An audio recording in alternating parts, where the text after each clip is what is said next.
mail for GCN reporting live outside Wayne Manor following the dramatic unmasking of billionaire playboy Bruce Wayne. Tim, are you still on?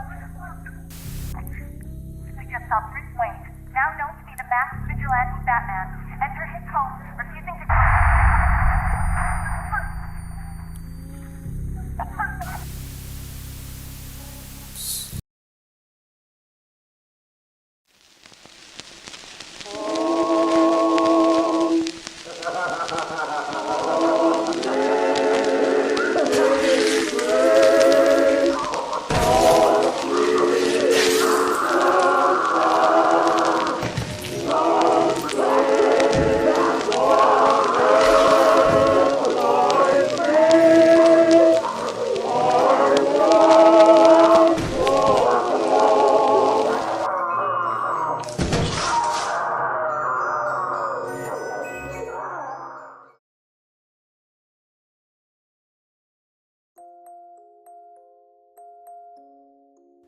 Gotham, the city that never sleeps.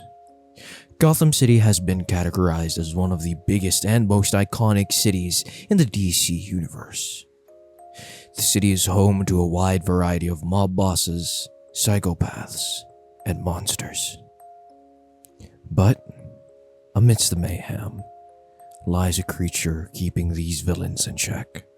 An urban legend created by the GCPD to scare the lowly criminal that roam the street of Gotham. The men call it the Bat of Gotham. But we have all come to know it as the Batman. The Bat's identity has been revealed way back when in the events of Arkham Knight, but to us, we knew the Bat's identity from the very beginning.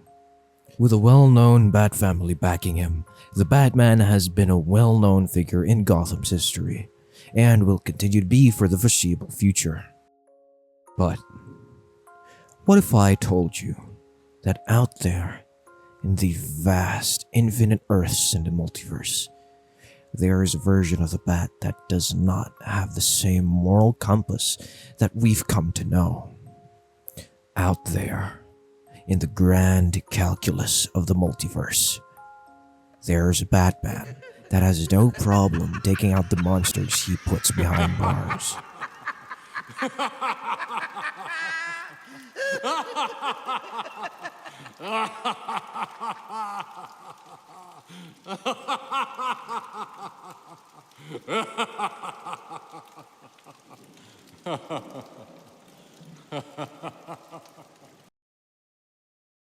But why? Why does this Batman have no remorse and no moral compass when it comes to dispensing his version of justice?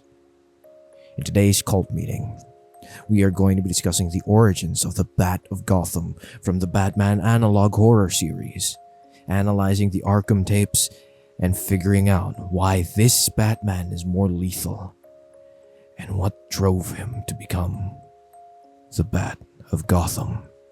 Now, before getting into today's cult meeting, if you enjoy, leaving a like would be amazing as it gets the video out there, and subscribing will help the channel grow as we are growers and not showers. Now, to start off this cult meeting, we need to start with the very first tape. The tape that started it all. The tape that sparked the multiple content creators milking this topic for all it's worth, more than a cow in an ice cream factory.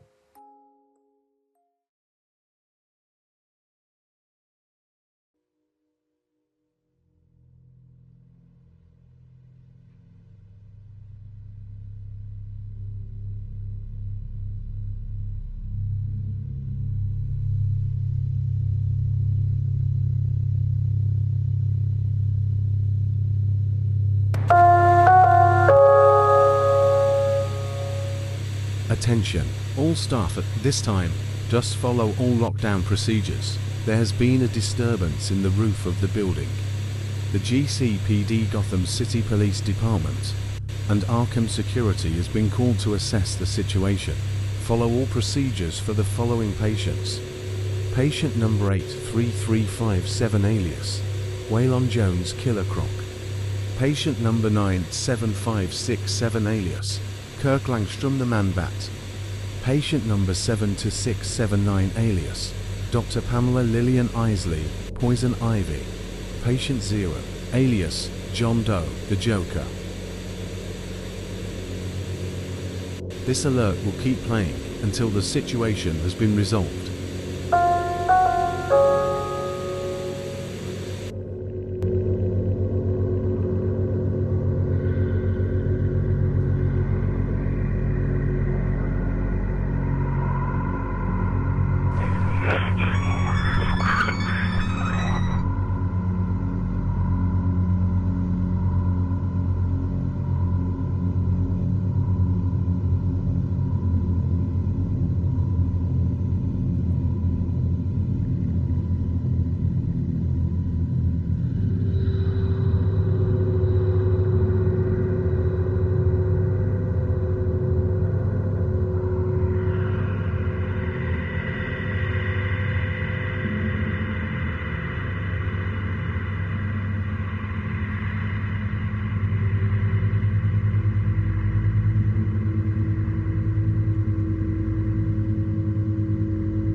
The Arkham intercoms were blaring throughout the asylum, warning the staff and the inmates of the impending doom that they were about to experience. The Bat invades the asylum to finish off the job that he started. It seems that the inmates that are in said asylum were put there by the Bat himself. This tells us that before he went on a mass murder spree, that he calls justice. He was a Batman that was fresh off of his training with the League of Assassins, in his early years of being the Bat. What made the Bat snap? What made the Bat give up his morals so easily that drove him to go on a 30-man murder spree? That will be discussed in later tapes, but for now we can assume that the Bat has lost something, or more specifically, someone. We can assume that Bruce has lost a key figure in his life that made him cross the line that he swore he would never cross during his time as Batman. I believe this key figure has been with him since he lost his parents, and took up the father figure role Bruce needed in his life to keep him on the lane that he was on. Alfred will shoot if provoked Pennyworth. Alfred has died in numerous comics. In most recent comics, he was killed by Bane in front of Damian Wayne, the blood son of Batman. This sent Damian into a bloodthirsty rage where he almost broke his oath to his father of not taking another life. I believe Alfred was killed early on Batman's career. And I think there's a fan comic that supports this theory of this being the reason he goes on a murder spree in Gotham. I know later tapes well established that Alfred died weeks after the Waynes, but I don't think that's the case. I'll be explaining that later in the video once we get to that specific tape, but for now, we should push forward with the viewing of all of the tapes. Before we go deeper into that, we must go further down the rabbit hole and see what the rest of the Bat family has to say about this transition.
The second tape tells us that this Batman hasn't worked with the police at all.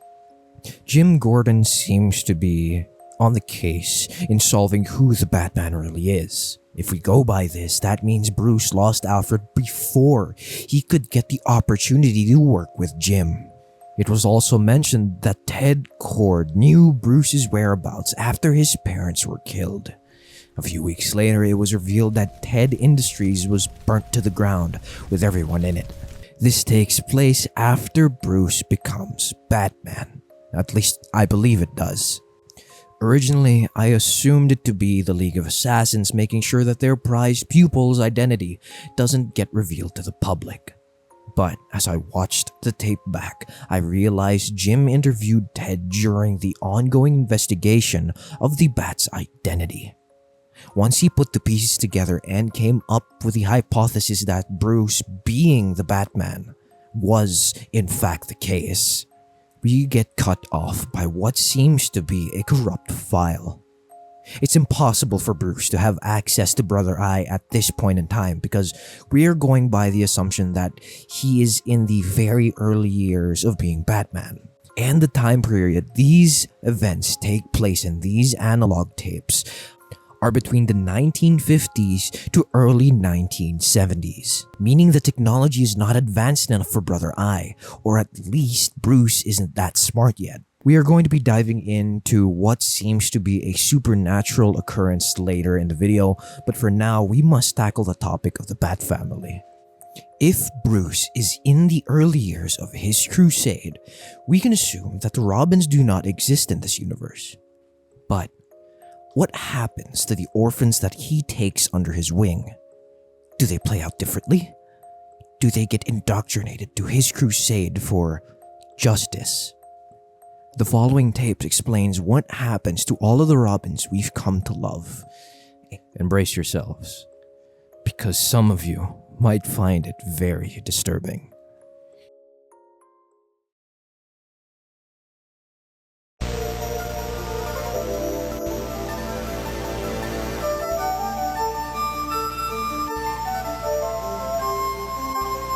Citizens of Gotham, welcome to the GCPD's instructional presentation.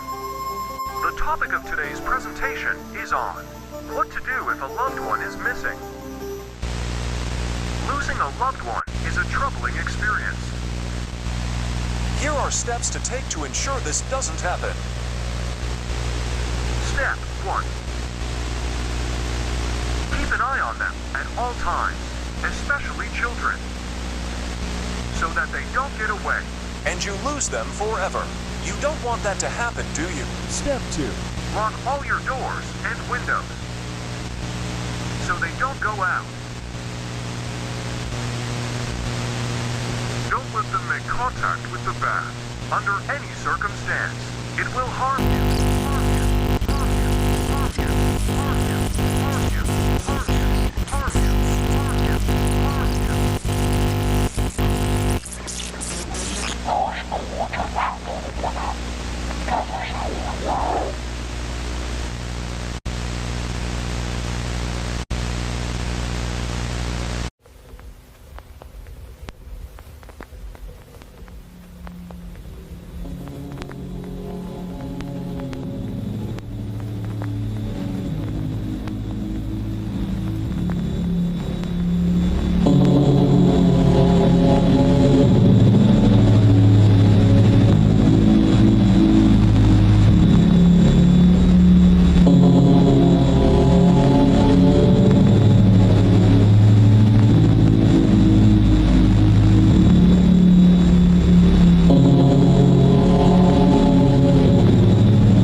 as I am Gotham's jury, judge, and executioner.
These tapes show us the fates of the Robins, reduced to nothing but a shell of their former selves in the Batcaves. It also seems that the Knightfall Protocol was initiated when the previous tapes were leaked. If you don't know what that is, the Knightfall Protocol is the contingency plan Batman has when his identity has been compromised. Kill Bruce and the Bat and start a new myth. This was on full display at the end of Arkham Knight. It was obvious that from the get-go, Tim Drake was the only one investigating the Batcave, and what he comes across is very interesting. The list of the entire Bat family is in one file in the Batcave. Exactly how did Batman know about these names? It could be that he was researching the backgrounds of each individual, planning to indoctrinate them to his cause, because why else would he have a file of these specific people that he has never encountered before if he had no idea who they were? Most content creators believe he simply killed off the unwilling, but in the next tape, we find out there was a survivor among the abducted children. He escaped captivity to leak as much information as he could. But which one? Which of the Robins survived the wrath of the Bat? Well,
The tape starts off with the original source material, Jason stealing the wheels off the Batmobile.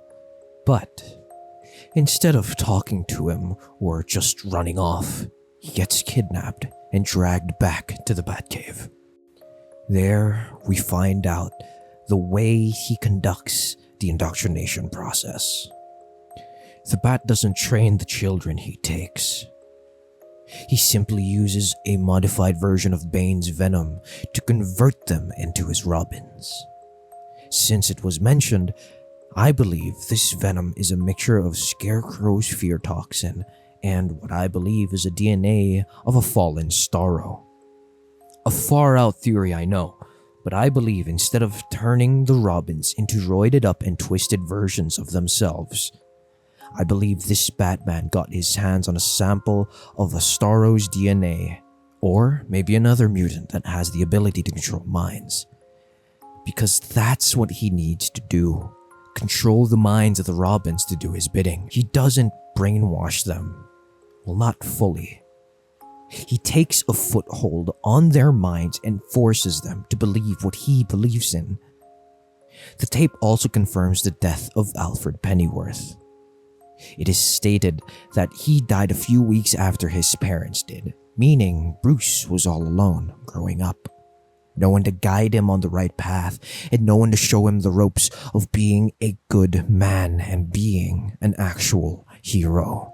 This contradicts my previous point of Alfred being there but dying early on and Bruce being the Bat. But I still believe this could be the case. For now, let's go off this tape. I believe after Bruce lost Alfred, Ra's al Ghul discovered the traumatized Wayne, introducing him into the League of Assassins. Returning to Gotham and realizing he could not keep up with most of the villains, he turned to Venom to give him an edge.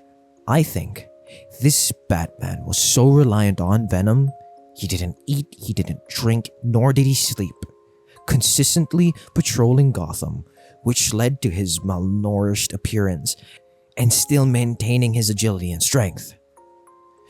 We keep this knowledge, but transfer over to my second theory. I know it's well established in the tapes, but I believe Alfred lived longer than Bruce remembers.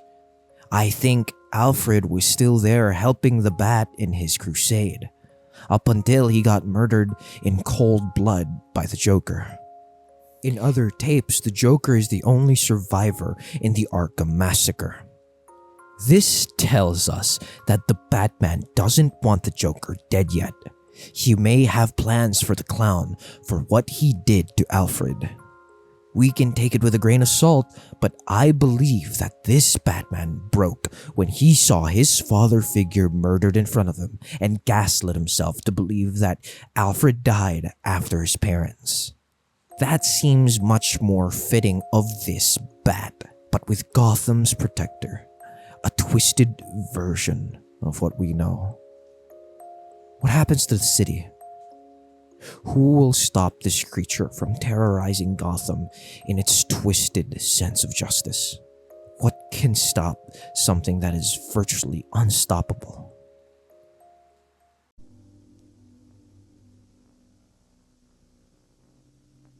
Any place, any time is a good time for Coke. Only Coca-Cola gives you that refreshing new feeling. Refreshing new feeling. Refreshing new feeling. Coca-Cola's bright and lively. Coca-Cola has more zest. Coca's a lot more zest than living.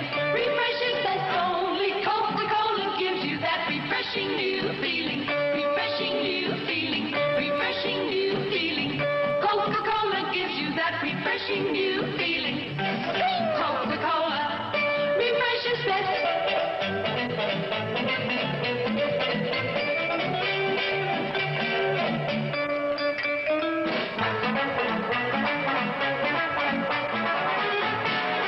Only Coca-Cola gives you that refreshing new feeling. Coca-Cola refresh.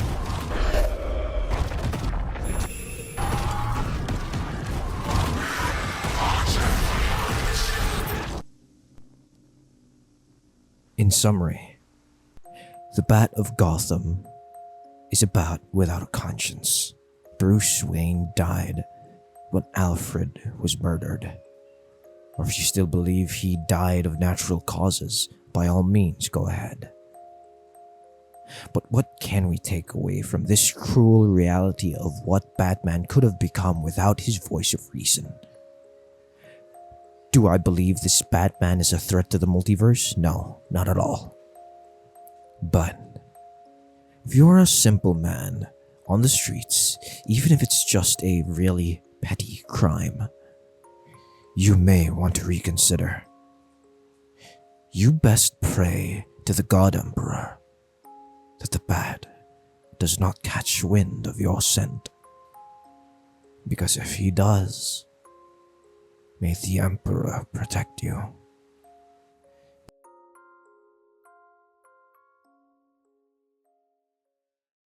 But that's all I got for you in today's cult meeting. What are your thoughts? Do you believe this Batman is in serious need of help? Yes, he is. Do you think Jason Todd is going to stand on business like an absolute Chad and develop a cure for his friends and finally kill the Bat of Gotham? Be sure to let me know in the comments. Now, I promise the zombie video is coming out. I swear I'll have it out before or by Halloween. I just got confirmation that we're still down for that. I just really like exploring these kinds of videos and media, and it's really fun to make. But if you enjoy, leaving a like would be awesome as it gets the video out there, and subscribing will keep you up to date on the latest cult meetings. Oh, also, we also have a Blue Sky now. You can follow me there to get updates on what I'm going to be doing and what I'm up to, and what I have in store for this channel. But that's all from your boy. I hope you have a wonderful day, and in case I don't see ya, good afternoon, good evening, and good night.